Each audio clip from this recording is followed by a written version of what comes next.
The hill of Golgotha is loud, choked with dust, and defined by 3 rough wooden crosses. For the 3 men pinned to that wood, the timeline of earthly life has collapsed. For most of human history, spiritual justice has been imagined as a ledger. We weigh our good deeds on one side against our transgressions on the other, hoping the math works out before the clock stops. The thief hanging on the right side of the hill, a man named Dismas, is entirely out of time. His ledger is lopsided. He cannot return what he stole, he cannot apologize to his victims, and his remaining minutes are trickling away into the dirt. Between him and another condemned man hangs a carpenter from Nazareth.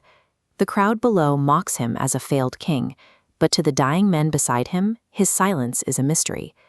When the clock runs out and making tangible amends becomes impossible, we have to ask if a path to redemption still exists. A sea of anger surrounds the crosses. Yet the man in the center lifts his head and prays for the very soldiers driving iron into his flesh, asking for their forgiveness. In the ancient world, you cursed your executioners. Hearing a victim bless his enemies breaks the earthly rule of retaliation, forcing Dismas to consider a completely different definition of mercy. Identical physical torture is happening on all 3 crosses.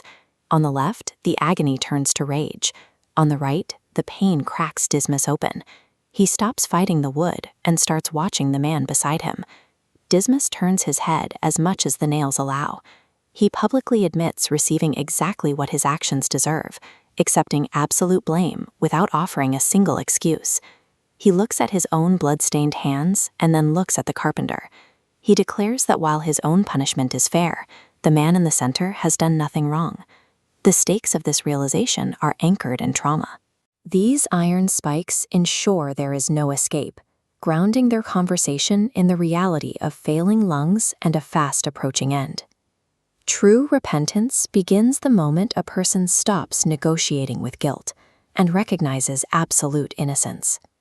Pushing against the iron in his feet, Dismas fights for a single breath. He doesn't ask for a rescue. He simply asks Jesus to remember him, a beggar reaching for a crumb of memory. Jesus bypasses the trauma in his own chest to answer. He issues an immediate royal guarantee. Today you will be with me in paradise. This represents that exchange. A lifetime of rebellion is placed on one side, but a single moment of genuine faith outweighs it entirely. The promise is for today. There is no long progression of work, no secondary gauntlet of purification. The transition is immediate. Jesus isn't granting this pardon from a distance. He is sharing the exact same suffocation, bleeding from the same type of wounds.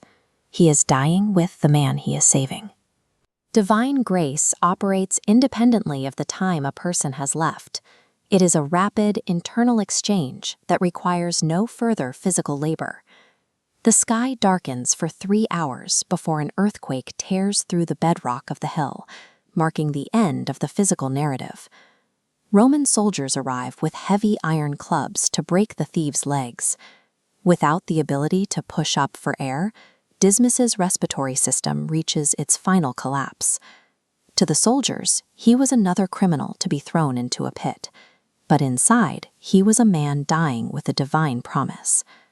While the world saw a life being snuffed out, his physical death was simply the final step into the inheritance he had just been granted. The noise and the pain of the hill vanish. Dismas opens his eyes in a place where the languages of trauma are forgotten. These rock-cut tombs would soon be empty. The first human to walk into paradise alongside the resurrected Christ was a condemned thief.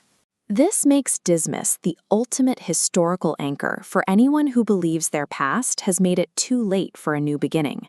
On that hill, one man saw a wall, the other saw a door. They represent the final, binary choice of every human soul.